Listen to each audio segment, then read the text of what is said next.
ඒ දවසේ නාමල් කියපු කතාවක කියනවා මහින්දව මම කොහොම හරි නිදොස් කොට නිදහස් කරනවා කියලා. මේ ආණ්ඩුවෙම නේද? ඔව් මේ ආණ්ඩුවෙම. ඒක කරන්න පුළුවන්. මෙන්න මේ මිනිස්සු ඔක කිව්වේ නැත්තම්. නේද දෙයක් නෑ සමහර පළාත් පාලන මන්ත්‍රීවරු හිතවතුන් සමග පාරක් කරාම කීයක් රුපියල් 5000 ඒ කොන්ත්‍රාත් කරුවත් එක්ක එකම ලාභයක් ගත්තා. ඒ රුපියල් 5000 ලාභ අරගෙන දරුවට කිරිපිටි ගන්න කෙනෙච්ච නෑ. නැවත ගමේ වෙච්ච මල ගෙදරට මගුල් ගෙදරට ඒ රුපියල් 5000 අරගෙන ගියා. ඊළඟ පුච්චලේ ගොඩ නැගුණා. ඊළඟ ඡන්දෙ ගලයා ගොඩ නැගුණා. පුච්චිලා. ගලයා ගොඩ නැගුණා. ඊට පස්සේ ඊළඟ ඡන්දෙට ආපහු පුච්චලා කොට දැම්මා වගේ. මහින්ද මහත්තයා දීපු සංවර්ධන වැඩවලින් ගොඩ නැගුණා.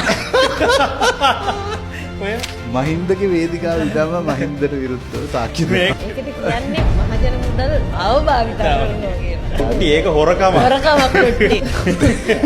ඔබට ආරාධනා කරනවා slblog.live සබ්ස්ක්‍රිප්ෂන් එකට එකතු වෙන්න කියලා.